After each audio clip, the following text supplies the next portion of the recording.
mother's whole house looks like my grandmother's attic. I can tell who's been there, because you'll have. And it's true. Some people grow up in a house and they're told there is a place for everything and everything in its place. And in our house, it was more like where it lands and belongs. In Anna Henderson's house, a lot of things and a lot of people belonged. My dad used to tell her that there was no horizontal surface that was safe in our house. He called her housekeeping domiciliary drift. If you lay something down in one room, it will seemingly, and almost of its own accord, drift to another location and then, well, maybe to another before you found what you needed.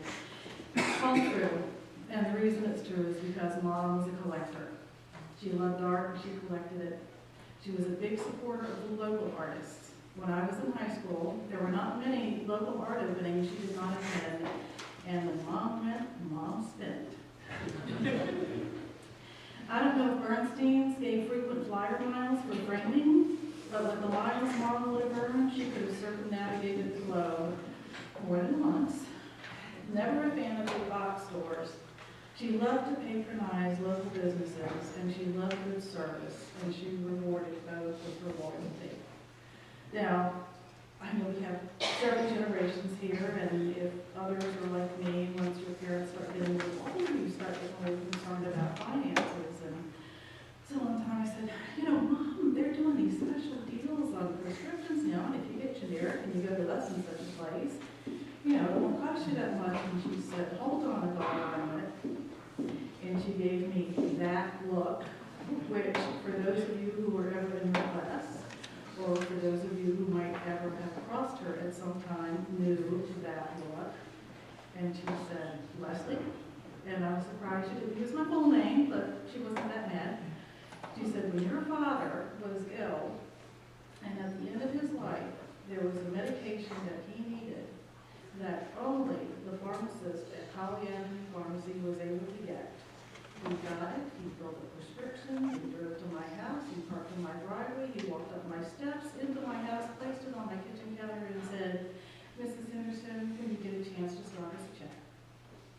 That was the kind of service that Mom appreciated, and that was the kind of service that garnered her loyalty. And she never bought a prescription anywhere else. Mom loved pottery. Anybody who's been at her house can tell she loved pottery. I had a friend who just remarked, "Is your mother your sister's best customer?" Not only did she have a personal connection for a steady supply of some very fine stoneware, but she enjoyed a variety of ceramic artists, and she loved supporting local, even when it wasn't exactly local to her. Her dad grew up in Seagrove, North Carolina. He was one of 13 kids, and so she considered herself a part of that community too.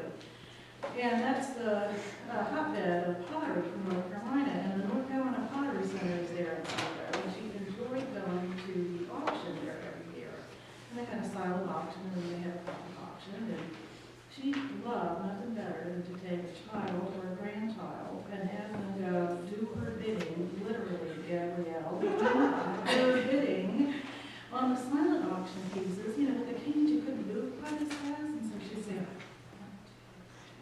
this is how much you go by. And so the child or grandchild who was designated would run and put that bid on at the last second, and so Mom would be able to capture those pieces that had struck her fancy. And she did it with a twinkle in her eye, and I know because I saw that twinkle on more than one occasion when she outdid me twice. Mom loved to cook. You heard that more than once.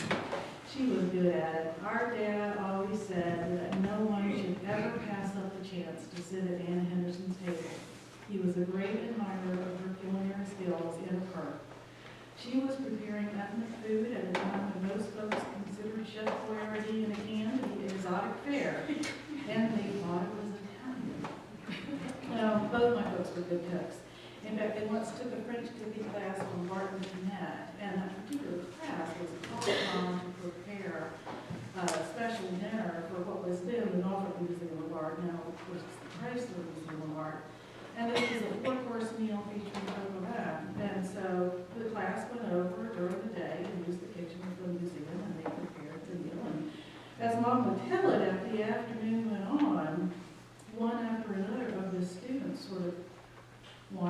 He said, well, I'm coming to the event tonight, I gotta go get ready. And then another one of the students, I'm coming to the event tonight, I gotta go get ready. And lo and behold, about 4:30 in the afternoon, they looked around and it was Ann and Jim. So they proceeded to serve several hundred hungry patrons a cup of four-course dinner, and then stay to clean up. And it was not exactly what they planned for Saturday night.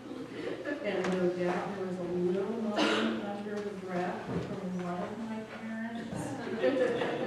But they did it, and they did it because when you make a commitment, you follow that through to the end. And that's one thing they wanted to teach all of us children.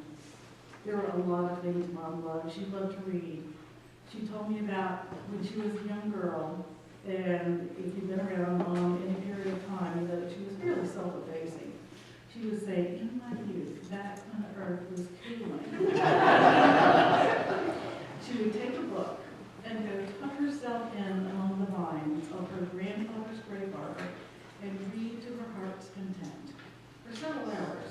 No doubt to my grandmother's consternation because she wouldn't be able to find her. She also instilled a love of reading in all her children, and I suspect she did so just so she could get a few minutes peace and quiet. Her taste in books ran the gamut from mysteries to history, word origins, and mathematical theory. She appreciated a good turn of phrase and writing that kept you engaged in the story. She loved all kinds of music, from jazz and blues to gospel, bluegrass, and folk. Mom had a beautiful voice, which was something that I did not always appreciate. Like when she would sing, I think sing, usually but not always, softly while we were grocery shopping. And if she really liked the tune, she might stop and do a dance step. Right there in the campus side. At 13, I had less appreciation for that than I might have if she'd done it, say, last year. I didn't know until just this past summer that Mom had singing lessons as a child. It's one of those things that you discover when you take time to sit a spell and listen. One of Mom's favorite sayings was, let's just sit, scratch, and tell lies. Of course, she didn't tell lies, but she did entertain. And that was the Southern Belle of Mom. You didn't just sit, you conversed.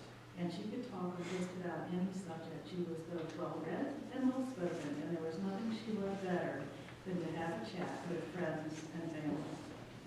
Most of all, Mom loved people. She collected people in much the same way she collected art, pottery, good books, and favorite songs. An only child, Mom surrounded herself with children whom she loved unconditionally. Having 5 kids in the first 5 years of marriage guaranteed that she didn't have a whole lot of time to call her own, but she was okay with that. Not content with just her 5, she reveled in being the house where not only did we kids stay at home, but we all our friends too. So it was pretty much bedlam all the time, and she just loved it. Everyone was welcome and was met with a kind word and a heartfelt embrace. She opened her home, her heart, and her kitchen to all comers.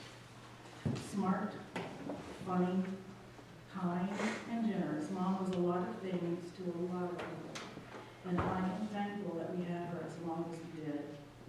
So when my friend remarked that Mom's house looked like his grandmother's attic, I took that as a compliment. After all, isn't that where you keep your most cherished treasures? I did.